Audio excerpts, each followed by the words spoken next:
What's up, everybody, and welcome back into the Play the Fight Song College Football Show. Big day for college football, video game fans, whatever you want to call yourself. What an electric trailer EA dropped today, and we're going to talk everything EA College Football 25 today with a special guest interview from Noah, as we know him, but you know him as Is It Out EA. Great guy. We're excited to have him on later in the show. But if you notice, the studio's a little empty today. You know, recording at 1 p.m. Central Time, it doesn't feel right? We've been missing Reeds for the last month. He should be back within the next couple of weeks.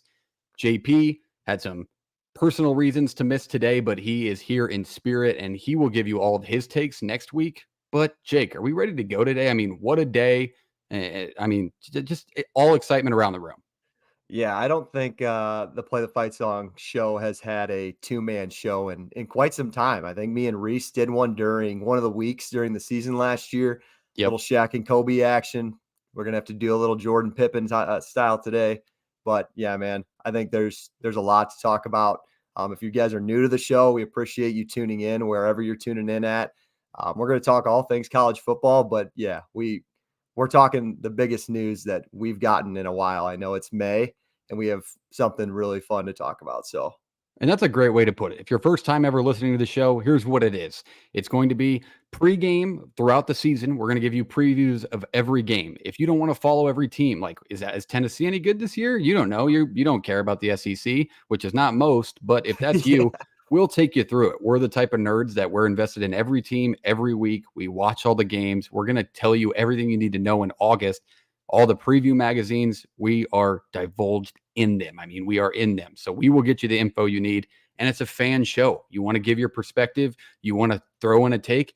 Do it. You'll always be a part of the show. It's not a media thing where we're getting inside information. It's just a place to talk college football where you're always going to be heard and you're never going to have to pay for it unless you want to support the guys, which we'll always appreciate. But that's the point of the show. We're excited that you're here. And you may say, also, this is a good point, going into College Football 25, you may say, why do I need to know all this recent news and stuff like this? This is a paid-for game now, so you're probably going to get in-season updates with coaching changes, maybe transfers if you're on your general roster. If they get rid of a mid-year, you may not have access to them in a play now setting or an online setting. You need to know those things. So come let us tell you about them. But let's do it. Let's go into recent news. We got a little bit to cover before Noah hops on with us. But there's some big news in college football. Some teams moving into the group of five that will be a part of College Football 26, more than likely, sort of like Kennesaw State, who we'll touch on. Leaving it off, Missouri State will join Conference USA in 2025. They are also joined by Delaware joining Conference USA, which we'll get to on the next graphic. But these teams are going to be in the game. Who's Delaware? I don't know. You ever heard of a guy named Joe Flacco? And then UMass, this is just a reminder we covered a few weeks ago. They are joining the MAC in 2025. So those are your kind of movements into bigger conferences for two of them. UMass, obviously just moving to a conference and not a great program, but you'll have access to these teams to play with them in College Football 26, if not that when they update 25 later this year. Jake, what do you think is important for these teams moving into a conference or maybe players having accessibility to play with them? Yeah, I mean, first of all, for the game-related situation, fans are going to be able to probably put a team builder roster together. So we're going to be able to play with these teams in 2025. But on the real football side of things, Conference USA, I feel like, is just they're trying to prepare themselves for catastrophic change in the landscape before any of these G5s are. I think some of them are in a good spot. You know, I feel like the Sun Belt likes where they're at. Mountain West, maybe, kind of depends with the whole Washington State, Oregon State thing. But Conference USA was kind of getting left in the dust with other schools going to how many did they have go to the American last year? Was it 4 or 5? So they're really trying to prepare themselves. And what can you do other than this point than just start adding some FCS schools, decent FCS schools at that? I don't want to say this is the cream of the crop. It's not North Dakota State, South Dakota State, Montana. But Missouri State's a solid football program. They probably have one of the better stadiums in Conference USA now, which is kind of hilarious. So we'll see. Delaware's had some recent success at the FCS level too, and we'll see how Kennesaw State does in 2024. So we'll get a good look at it right away. It's important for these conferences to make these moves, especially when you have your group of 5, now group of 6, whatever you want to call it, perennial powers like a Houston, like a UCF moving on to these Power Fours. You really do have to replace those teams with, I would say, at least decent FCS teams to stay relevant, especially within the new playoff realm. You're only getting one slot. We talked about it a few weeks ago. You have the group of 5 playoff being pitched. You need better teams with more fan bases involved in this to make it work. And I think that they're making the right moves, but we'll talk about it probably next week. Montana State, North Dakota State, South Dakota State. Are they interested? Do we think they'll make a move? But we'll get more into that next week. Let's go on to the next graphic. It is just Kennesaw State. You will have access to them this year in College Football 25. Conference USA also being a part of that move. Sam Houston State is another one. I guess we should have mentioned. Yeah. But they That's got been a struggle. Yep. Sam Houston's been a struggle. They lost a lot of close games last year, but facilities wise, I think they need to do a lot.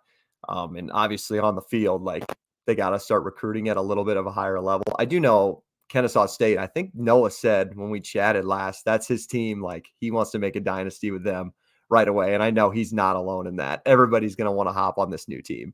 Absolutely. I think I've seen probably I don't want to say half because we got a lot of responses on that and who they're going to rebuild with, but it's a popular choice. They're going to be a more popular brand than when this game didn't exist because people are going to be playing with them. And that's another thing when it came to NCAA 14, maybe teams you never saw on TV, they played on ESPN Plus like they do nowadays. It helps you recognize and know players from those smaller teams and smaller programs, especially now that we'll have roster access and 95% of them are going to take that $600 and run because they ain't getting collective money like the guys at Texas, Alabama, and other places you might see opt-outs. So very important conference moves. All right, let's go to the next point. Let's go to the NCAA. This is a fan show, as I just said. So it's not a place where we're going to be like, well, the NCAA needs to defend. No, the NCAA doesn't do a very good job at very many things other than putting a good product on the field, which is nothing to do with them. They are talking about getting rid of walk-ons. They've talked about putting a roster cap on NCAA teams at 85. I've seen 85 to 95 pitched. Basically, this would be a part of the NCAA settlement where it's the House versus the NCAA case going on. And we might hear results and decisions within the next 2 weeks when it comes to this. Why that matters? When you shrink a cap like that, you're either getting rid of 2 things. They're going to have to give partial scholarships to where you're not going to have 85 full scholarship players. Look at baseball, look at basketball. The FCS level. Yep. I think the FCS level, well, they only have, I guess they probably have less scholarships. I don't think they can give partials, but they have less scholarships to give. So well, the FCS, well, that's what they're talking about when it comes to this conversation is they would might have to divvy up scholarships if they want more players. If they raise the roster cap to 100 or drop it to 100, but say no walk-ons, you might have to divvy it up. Like there's so many different possibilities coming from this 85 cap. I'm just, that doesn't seem like a lot. Like we never talk about scout teams, practice teams, but like you need those guys. 120 is needed for a grueling season like these Power 4 teams are playing. Tell Alabama, tell Georgia, tell Texas that they can only have 85 guys on their roster. I think Sark and Kirby Smart would laugh at you. I mean, for the other day, like it was an interview with Josh Pate. Sark came out and said his first year they had like, I want to say 9 guys on the offensive line that were like actually reasonable players. And then this year they're at 20, I think he said, and that's including walk-ons. So that just kind of tells you what a national championship contender needs, especially on the offensive and defensive line. So if you're taking that away, it's taking opportunities away. Like, do you see these teams just have less, I don't know, receivers, maybe in the secondary? Like they got to cut some of these guys in the first place. You know, maybe they don't have maybe they don't have 3 kickers on the roster. They just have 1, but at the same time, like you said, they need every single body. I mean, it's especially now with the extended playoff seasons are long. We're going from August to damn near February now. So I don't know. I don't love this move. I think the more bodies, honestly, the better for everybody. And obviously revenue sharing and things like that come into play when these decisions are made. And those talks are still ongoing at the moment, but not to mention, just look at past players. Baker Mayfield, that's a walk-on. JJ Watt, walk on. Like, are these guys going to be at lower programs on scholarship now if we don't have that ability at top tier programs where then they get their chance and they have to prove themselves before they can make it to the top tier program in the portal? Like, there are so many names. You go through past walk ons, you'd be shocked. There's some Heisman Trophy winners, there's video game covers in the past on there.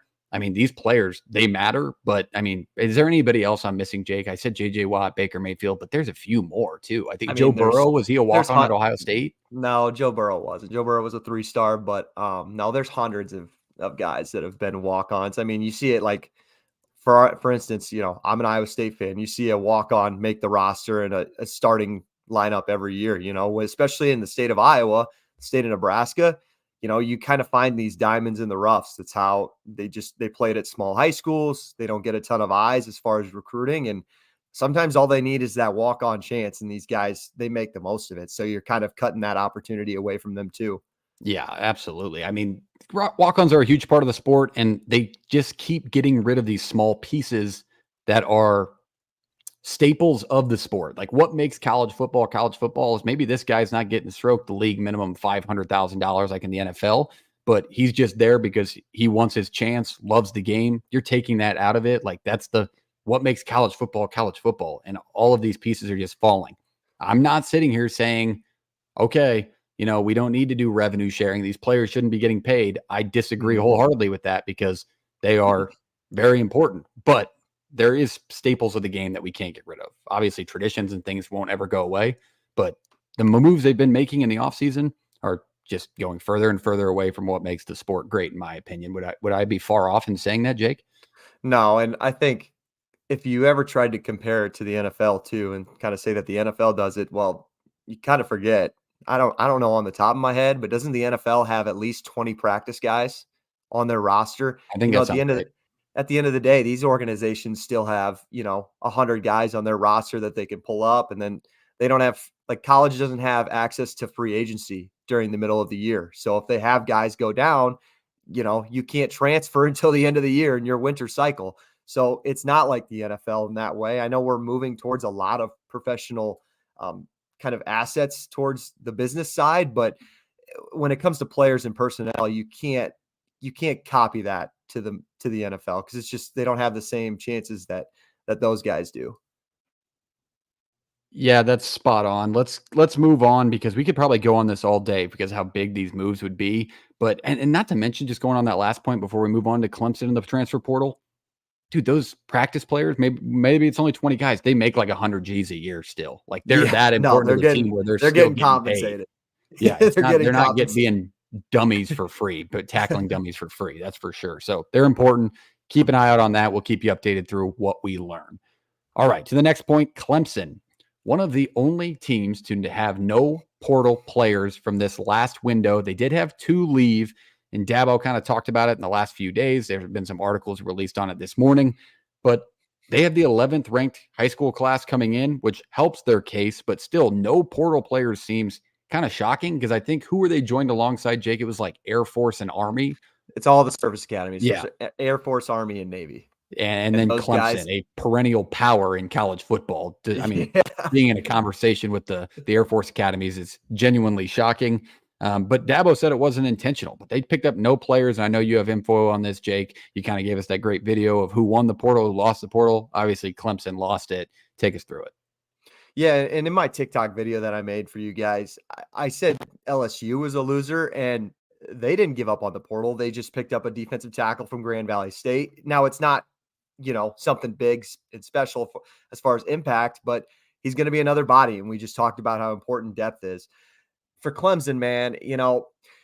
Dabo, he is still probably a top 10 head coach in college football. He's got 2 national championships. Nobody can say that. His excuses were just really funny. I don't know if you had a chance to look at it, and it was unbelievable. Like, there's 3 different types of players there's 3 types of reasons we didn't get these players to come to Clemson. One is they can't all play at Clemson. Pretty true. Clemson still recruits freshmen at a high level. So these guys that are coming out into the portal probably wouldn't play on a national championship contender like Clemson. Number 2, I think he said, like, we don't want to go shopping for players, or we don't want to outbid teams. And it's like, okay, we know the money's not short at Clemson. We know that you have the ability to do that. So when there are guys that are really big impact guys out there, it's just it's a poor excuse to me on why I think you shouldn't go after some of those guys. And I can't remember the third reason on the top of his head, but then he had the comment of, well, technically high school players are transfers too. And so we take in about 12 to 16 transfers a year. That's an asinine comment. It's a Davo comment. I'm like, you take it for what it is. I don't get all fired up about it, but yeah, man, he's really set in his ways.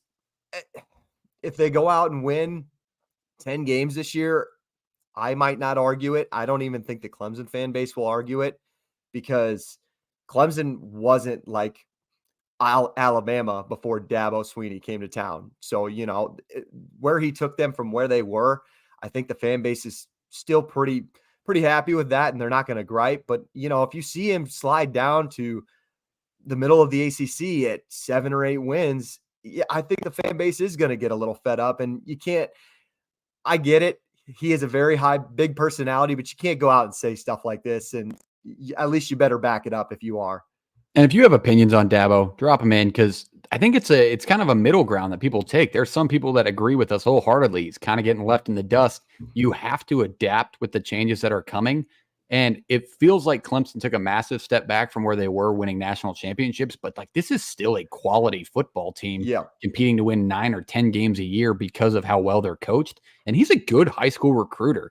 Like 100%. Outside of Clemson being great, like, is that a really hot spot to travel to go to? Like, it's not a situation like a Miami where you cannot be very good, but they're still recruiting at a high level. And so you said that, and that's what came to my mind. His third reason was, well, when guys enter the portal, they're preset on where they want to go already. And that's true. There are guys that have been talking to coaches all season long before they enter the winter cycle. So I do kind of agree, but you recruit, like you just said, you recruit on such a high level in the high school position. Like, you're telling me you couldn't recruit these guys when they're a sophomore, a junior in college. So I don't know. It's hard to shut. They won 9 games, which was less than 10 for the first time in a decade last year. So a lot of programs can't say that. So there's only so much we can really diminish on Dabo, but yeah, let me ask you this. On the topic of Clemson, we had a great comment in there from Queso. He agrees with us. He needs to adapt, but he's still a great coach, man. Overall, that's the end of the day. That's what matters. But if you were to have to go get a quarterback from the portal, I think Clemson probably could have been on that list. I know Cade Klubnik's a good option, but is he by far and away going to be the difference maker option? I don't know. I think he kind of had a hand in when they struggled last year more than people realize. Yeah, I think he's going to have to. If Klubnik's play doesn't step up this year, he's going to have to answer those questions, because you got Cam Ward, you have Dylan Gabriel. There's been other great quarterbacks in the past that have entered the portal. So to say you clear and cut have the best guy right now, I wouldn't say that, but we'll see. Yeah, especially at Clemson. You know they've got money. You know they've got money to go get a player if they want. So taking none, like, there's no position you really believe you could none is like somebody. It's literally like a middle finger to everybody. Like, we're not even going to grab 1 or 2 just for shits and gigs. Like, we're grabbing 0. We're going to be the only school that grabs 0. Screw you along the way. I feel like the only thing to come out of that as a take for a fan would be they better win 11 games. Like, to tell yourself with the pockets that they have, the media, basically just the stage that they're on in the college football realm, to take nobody is like, all right, this team's going to be legit. So pressure's on Dabo. Might add him to our most pressured coaches list because of moves like this. Otherwise, I don't know if they'll give him the door, but if it keeps going along the lines of no portal players and they're underperforming for what Clemson is, he might be in a Ryan Day situation where you're still good, but it ain't good enough for where you're at. Am I off on saying that or no? Fan bases are greedy. That's the part I will agree with you there. I will agree that fan bases are very greedy people. Ohio State at Ohio State next time, I guess. But yeah, very greedy people, and I guess I'm a part of one as well, so I shouldn't say much. All right, to the next point we go. Let's go into Nebraska, Colorado. Speaking of that fan base, Nebraska, Colorado announced as a 6:30 Central kick on NBC. They get the night game bid. I think the first one was Michigan and somebody not very good. Remind me, Jake, did you remember seeing that? I don't. Michigan, Sorry. is it Fresno week one? If Michigan, anybody's Fresno in there? State. No, Yeah. I would say I, that I said that the other day. I thought, week one's got like 4, 5 good, or this is week 2, isn't it? yeah, this is week 2. So I didn't see I'm not all into the Big Ten NBC schedule at the moment.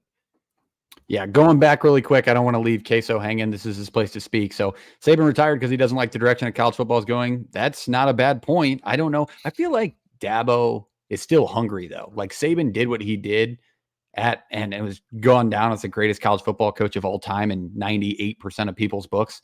Dabo, I think he still has a little life in him to not maybe retire. I don't know how old he is, but it's a fair comment there. Going back to Nebraska, this is important, man. This is going to be probably the best, most electric atmosphere we've seen in Lincoln since 2014, I would probably say. I mean, 2021 Michigan was great. That was a good game. Martinez fumbles at the end of the game. They lose by 3. But 2014 Miami was the Amir Abdullah days, and that place was absolutely rocking. I was in attendance for that. I expect this to almost be double that because Nebraska fans are kind of out for blood here. We went into Boulder last year. We're a favorite. Kind of got embarrassed towards the end of the game. The score didn't really reflect the way that full game went, but it got away from us at the end. And Colorado fans, whatever you want to call them, bandwagoners, prime fans, because it's kind of that fan base where they're dialed into Colorado because that's where he's at. But if the moment he moves, they'll go with him. But yeah, Nebraska versus Colorado is very important. One of the most, it's probably one of the most storied rivalries. I'd say this is viewed as more of a national rivalry than the Cyhawk.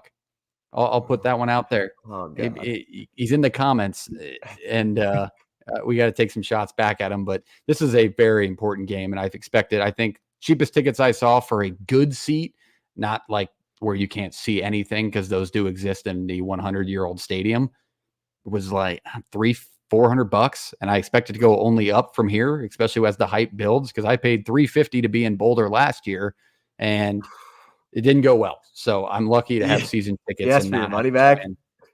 Yeah, that I probably should have. It was not good. I don't know if we have any Colorado or Prime fans in here, but are you going to the game or no? Because I would be interested. I'm interested to see how Husker fans treat Colorado fans when it comes to here. Because Colorado has as many question marks as they did last year outside of Travis Hunter, video game cover athlete, and Shedeur Sanders. But there's a lot of question marks surrounding this team, and we'll get to dive into them future on. But yeah, Jake, what do you think about this? Do you think this is a more heated rivalry than the Cyhawk? I'm not going to get into that debate. No. We can get into the debate. I want an answer. It's different. It's not in state. Like Nebraska can't relate. It's as close as we can get. Yeah, it's as close as you can get, but you don't have any idea. Like you're the only team in the state to root for. So you have no idea what it's like. Your neighbor cheers for this ugly ass team every year and he's just annoying about it. Your best friends cheer for this team you absolutely despise. You don't have a best friend that is a diehard Colorado fan. Like you don't. No, I wouldn't be friends with them. You and JP are the exception. I wouldn't be friends with them anyway. That's the level of this rivalry, and that's where it's at. So I don't know. And plus, besides last year, how long of a hiatus did it take? 10 years since they left the Big 12? It's been 10 years since they left the Big 12, but Nebraska played them in 18 and 2019. I remember that.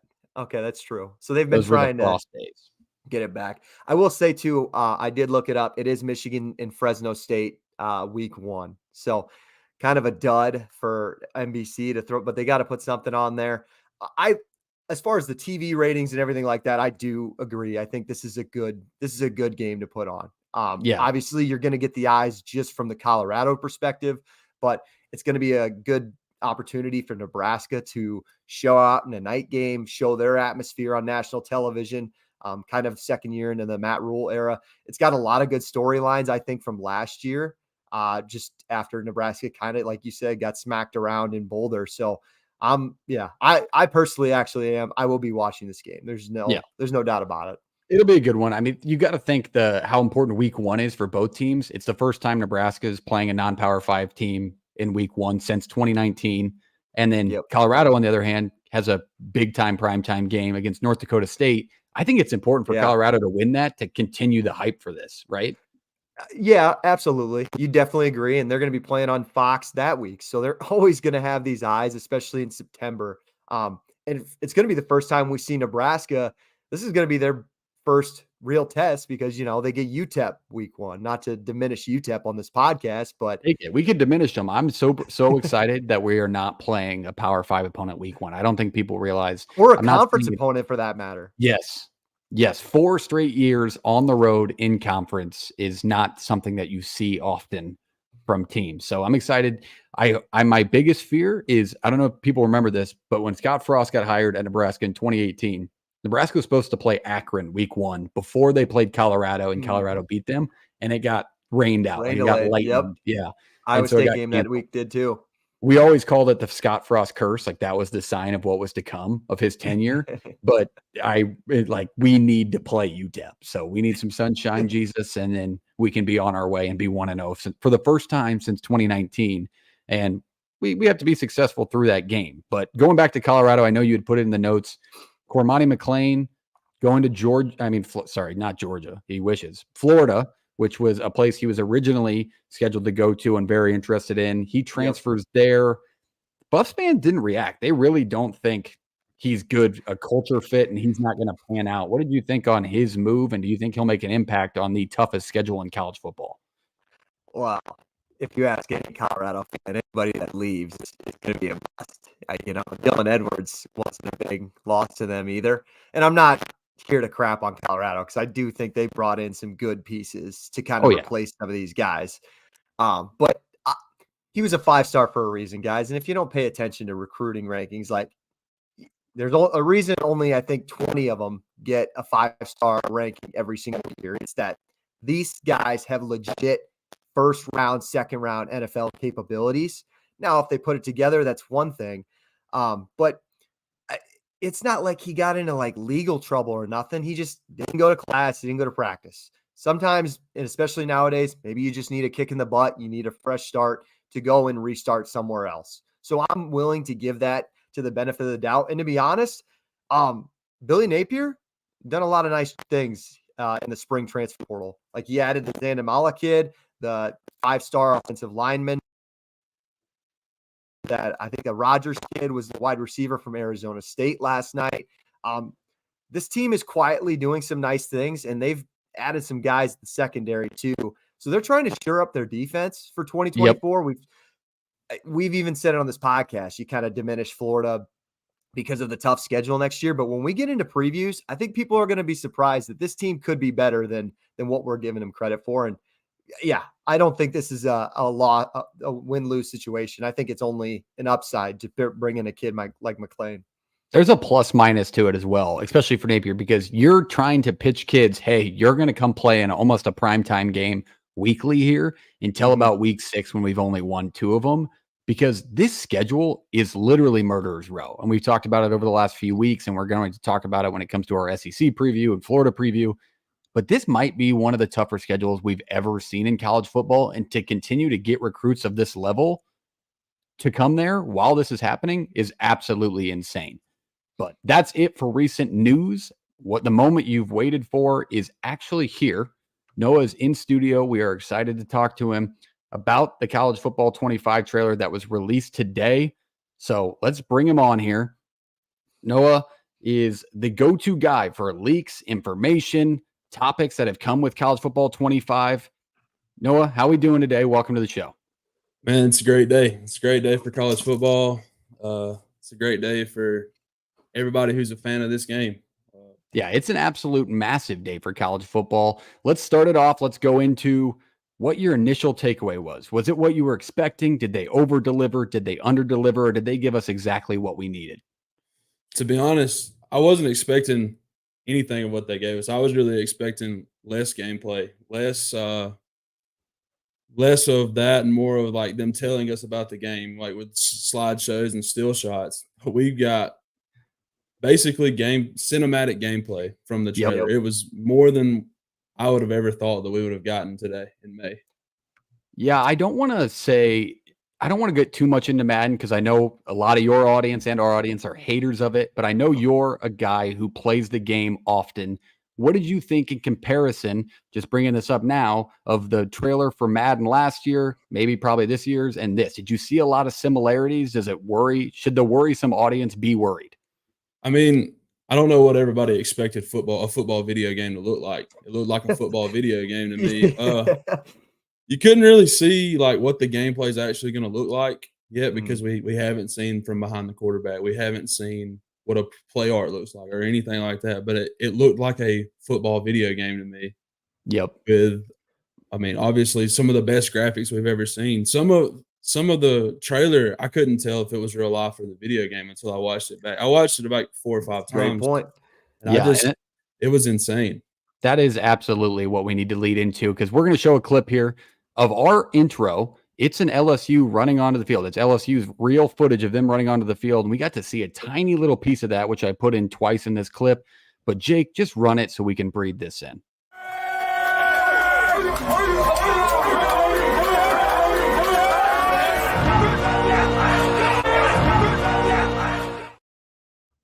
And is that not insane? That's insane. I mean, the detail on the sign to put it next to what the actual product looks like, there's probably a good chance they based it off that video. But the intricate details for college football fans, I think, were super important in hyping this game up.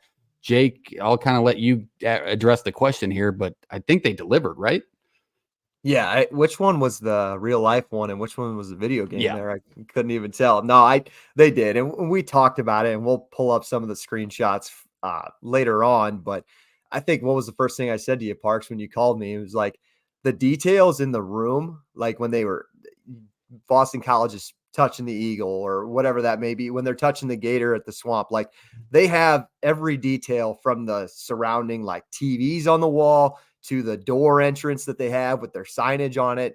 They didn't miss a single detail like in the Notre Dame one where they're tapping the play like a champion sign. They got the whole staircase. And I know it's like so geeky and such a little tiny description, but man, it's what everything you kind of thought of when you haven't seen a video game like this in over a decade.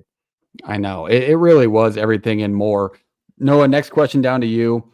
Let's talk about worries of the game because some people still have them out there. I've seen there might not be cross-platform when it comes to online dynasty, but after we get the full reveal, get a look at some of the gameplay and traditions in the game. Is there any worries outstanding for you, or are you kind of just like, bring it, we'll figure it out? Well, as far as dynasty goes and those kind of questions, they're going to start getting answered really quickly. Like I know it's been a slow build up till now of what EA's released and what they're saying, but like now it's like the floodgates are open. Matt Brown said he's going to be able to release things. Matt Brown is actually flying to Orlando. He posted that on one of his tweets, and he's going to be down there. I don't know what that entails, but obviously we're going to get a bunch of those questions answered really fast coming up for the game.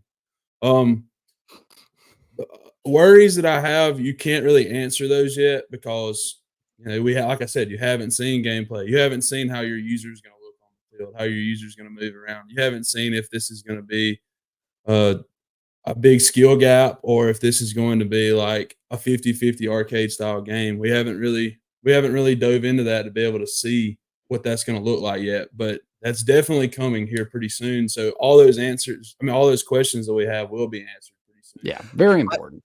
I was going to say, I thought so. After I watched the trailer a couple times, I was curious. And in full disclosure, I don't play Madden or barely play video games for that matter. But I went back and watched like Madden's trailer from last year for Madden 24. And I was just like, what are kind of some of the differences EA was like putting out between this and that? And if you really watch it both back a couple of times, you can tell there's a different run style between each game. In 24 in their trailer, they tried to for Madden, they tried to really give an emphasis on collisions and tackling. And, when you have a game every single year, it's little details like that you're going to try to point out. But they do give some of those. It's not gameplay, but like kind of what you said, Noah, it's like a trailer movie type. It still gives you an idea of what the game is going to look like. And there was a difference between cutting, spinning, like the Florida State guy who does that spin. He doesn't lose ground. Like it's just like in 14, he spins off the guy and he's still going straight up field. Yeah, for sure. I've seen a lot of things from the trailer that I really enjoyed, like especially from the from the just college football aspect of it. Like that, they had the Iowa wave. Like I watched it back to like really look at, and I seen whiteout at Penn State. Yep. I mean, I seen jerseys rolled up. That's a big thing that a lot of people are worried about. There were pictures of players that had their jerseys rolled up so you can see their stomach. I know that's a big thing. Knees, pants above the knee. I know that's a big thing that a lot of people are worried Dudes about. are always doing that now.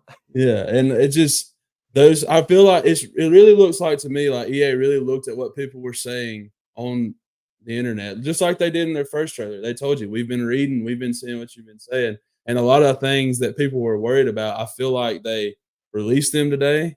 I feel like they showed you things in the game just like that, just like the picture you got on the screen now, like sideline celebrations. That's something that like me, myself, I didn't even think about. Like I didn't even think that they would take the time to put in, like I seen Alabama's belt, the turnover belt, like those things like that. Those are huge things that the community wanted, but nobody's talking about that. Everybody's talking about it's a Madden reskin. But there have been people that's had that topped out since Monday because they knew the trailer was coming today that they're going to post online. Yeah, and EA kind of set the stage yesterday with this is what we thought we were going to get, and it let everybody down because, they did say cover reveal. It's not like they put anything out there that said you're going to get the full reveal trailer. Well, that's definitely partly my fault. And other accounts like mine, like we were expecting a trailer yesterday, and so we hyped it up, and then people automatically turn their focus and get mad at EA when reality is kind of understandably people are impatient. I think everybody here is on the same stage of we got this announcement in 2020 back when that was, and then finally we're starting to get to the point of where we're going to see some gameplay, maybe get a chance to play it this year. And then they come out and they just drop a cover, which unfortunately we had all seen from a leak the week previous. So it's unfortunate for them, but to answer the bell like they did today was, I think, super important for keeping the people less hating on EA and more excited for what they didn't see from what they saw. I mean, it's going to be huge. Defensive celebrations, as you see in the last two photos, the rain detail, the weather detail. We didn't have Wyoming on these screenshots, but the snow in Wyoming, the heat. I mean, these traditions and the college football atmospheres that they showed in the trailer were everything we wanted to see and more. Is there anything that you saw in the trailer, Noah, that you were like, I didn't expect them to have that? That's above and beyond what I thought would maybe be in the game. I definitely think that the bear, like the jerseys rolled up. I didn't know that they would add that in because I know that if this was through the NCAA doesn't allow that, quote unquote, whatever. That's kind of weird. That's something that I really didn't expect them to add into the game for like regular play. Maybe if they had like a street mode or like a superstar mode in Madden, I definitely was expecting it there, or even in your Road to Glory. That's something that I wasn't expecting. The big thing that I wasn't expecting was Team Builder to be basically exactly how it was in NCAA 14 from my understanding. Like Team Builder is huge. Like that is something that a lot of people are underplaying. A lot of people are not understanding how huge that is because EA couldn't get all the teams, but we can.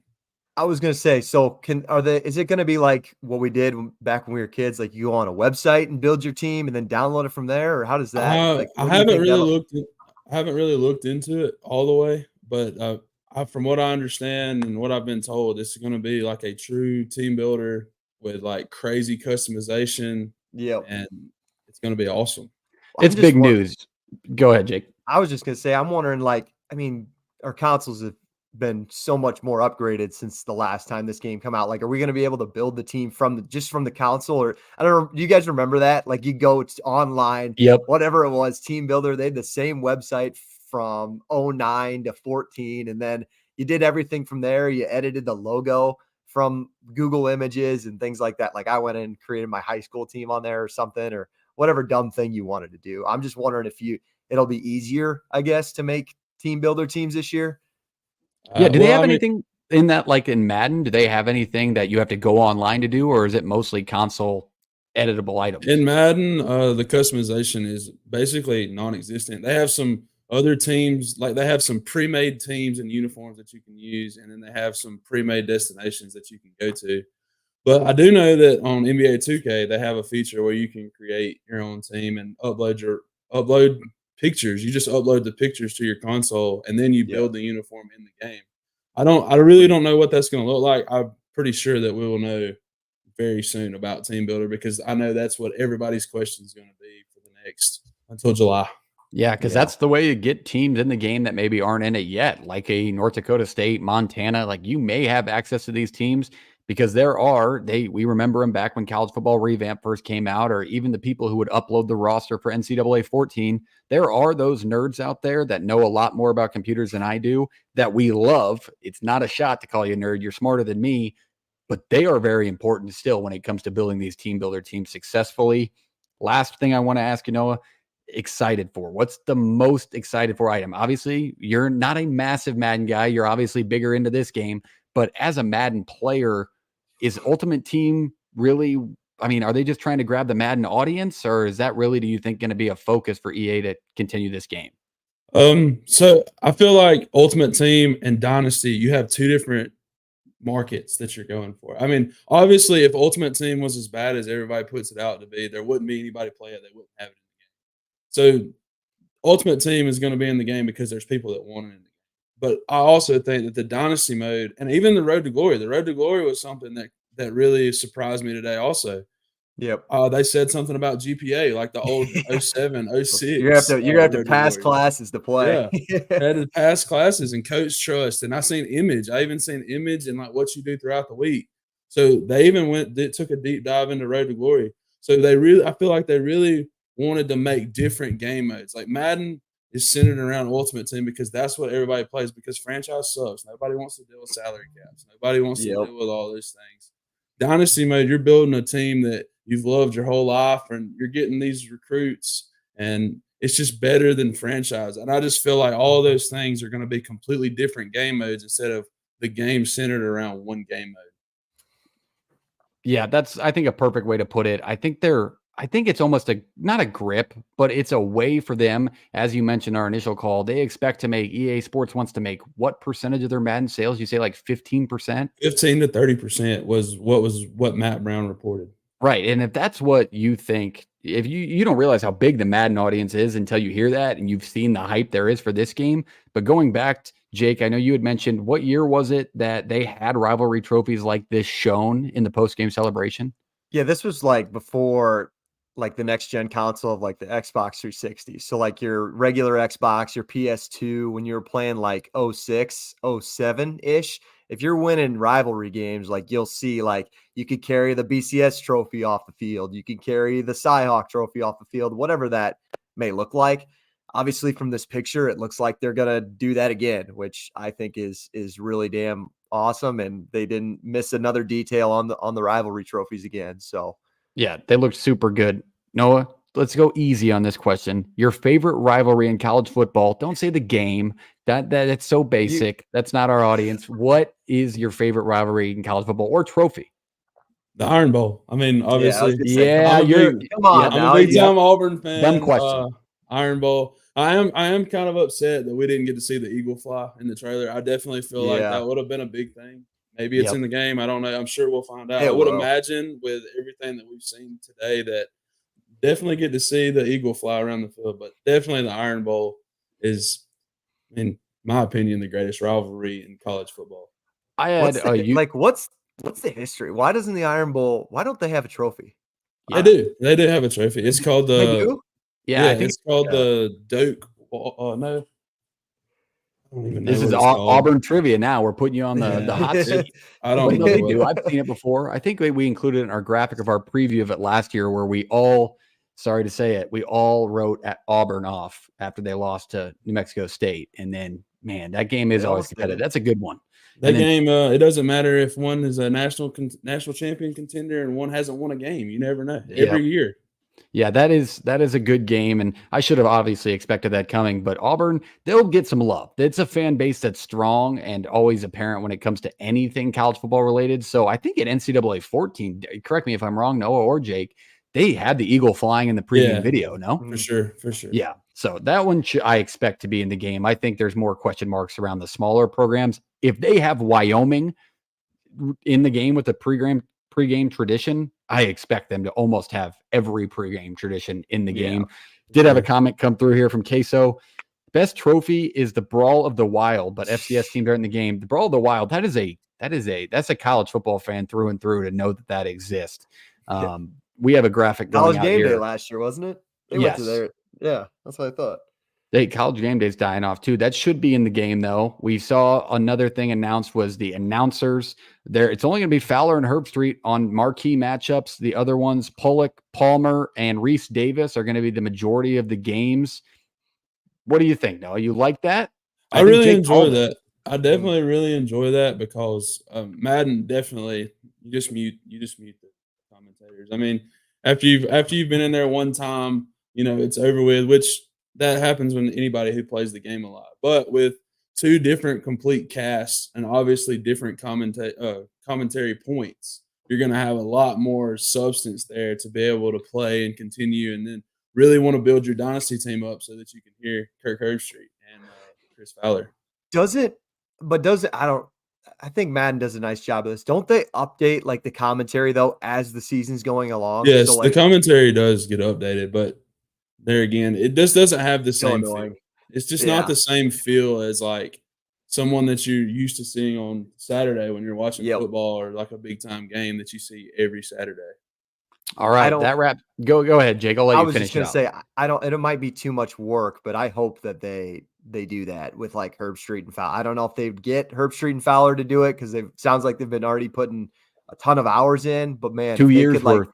If they could update it as it goes along with, if LSU drops a big game or whatever that may be looking like, I don't know. That would be another cool thing. But we've already thrown 100 expectations on this. I see people in the comments like complaining about they didn't see like a mascot matchup on the trailer. I was like, first of all, why would you want to see that? I don't care if it's on the game personally. Like you play it 5 times, your buddy comes over and you might do it for fun if you're like sitting around drinking some beer. I don't know. I think for sure.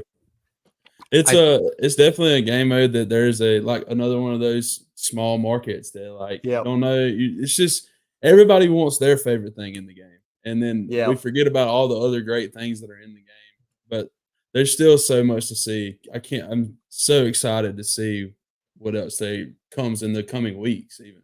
I think my next expectation for maybe a commentary update or a Jurassic update would be coaches are also not in this game. I think people are forgetting, but I think the commentary would update if they put Deion Sanders in the game, if they put Gus Malzahn in the game. Like that's when we'd see a big commentary change. And I expect that to be soon. I don't know what went down on those talks, or maybe they just didn't want to deal with stroking more people checks.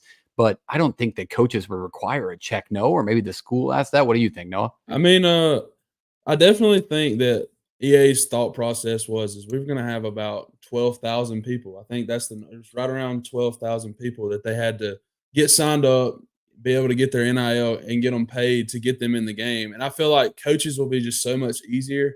And it was more important on this first game to get the players than it was to get the coaches. And I feel like they kind of just put that on the back burner just to give players the opportunity to be in the game. I definitely feel like next year you'll most definitely see the coaches in the game, just from my opinion, because you're only going to be adding players who didn't play last year. Yep. You won't be near as many. But all right, I think that's everything we wanted to cover. The last piece is the most exciting piece, and I'm going to throw this over to Noah. But Noah, you have a big thing coming out on your Twitch channel, Noah College Football. It's going to be launching here very soon as the game releases. But talk to us about the Underdog Fantasy sponsored stream you plan to do, and maybe give us a teaser of who's playing in it with you. So I do have a big stream planned. Underdog is going to be doing some great things in that stream. We're going to be giving away some copies of the game for the people that are in the stream. I'm going to be playing against a very sought after player in college football. He's definitely a top prospect in this year's NFL draft. That's all I'm going to give you for now. You're definitely going to be exciting. Definitely going to want to watch it. It's going to be huge. My link tree is in my Twitter bio to be able to get to my Twitch, and I'll be streaming the game as soon as it comes out on drop night. I'll be there. The game will probably be the day after, because who knows what that night's going to look like. It's going to be really late and nobody's going to stay up all night. But the next day we'll be playing against a huge NFL draft prospect, and it's going to be Underdog is going to be giving some giveaways. get you a chance to win copies of the game for sure. Yep. It's gonna be huge.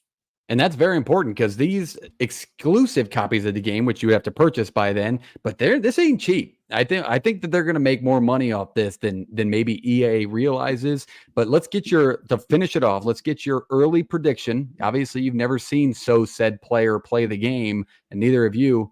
You think you win? You think your Madden experience helps you win? I'd put money on me. I think the real question is, are you going to be Auburn or like who we playing with? Good question. Ooh, that is a good question. I haven't. Maybe I'll let the people decide. Yeah, I've got to put on. That's a Twitter poll. Put up 4 because options. I'm sure that he'll be playing with his team. Yeah, I wouldn't put that maybe out there on Twitter because you're going to get a lot of like Sam Houston State, Kennesaw State, and then we are going to have the That's why you G5 do a poll. matchup. You do a poll. You only get 4 options. Yeah, that's smart. That's a little trash talk there. That I'm not worried sounded serious. So if you're out there, said player, and you're listening, you got an absolute thunderstorm coming. But check out his page. Check out Is It Out EA to follow along with that. This has been a great show. We want to give a quick shout out to Noah for joining us. Make sure you hit the follow button. Make sure you hit the subscribe button to both. Hit up Noah College Football. Hit up Play the Fight Pod on all platforms. That is everything from us today. So, Noah, we appreciate you coming on.